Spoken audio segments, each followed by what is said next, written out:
этого знаменательного слогана о создании нового содружества на основе сотрудничества от Ванкувера до Владивостока.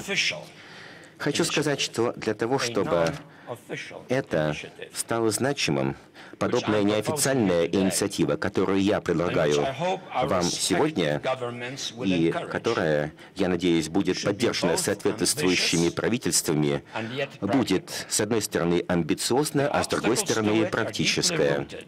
Да, на пути стоят еще серьезные препятствия вследствие разных геополитических интересов, вследствие исторической памяти.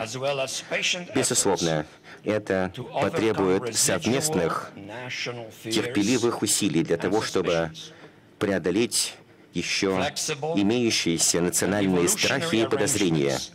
Гибкие и эволюционные меры по дальнейшему расширению Евросоюза в дополнение к улучшению и совершенствованию существующей трансконтинентальной и трансатлантической системы потребуется в будущем. Европа и атлантическое сообщество уже не может быть тем, чем они были в прошлом, несмотря на продолжающиеся сложности. И хочу сказать, что в течение многих лет и даже десятилетий европейцы, у которых было видение будущего, и американцы уже были вовлечены в длительное, эффективное сотрудничество в этой области.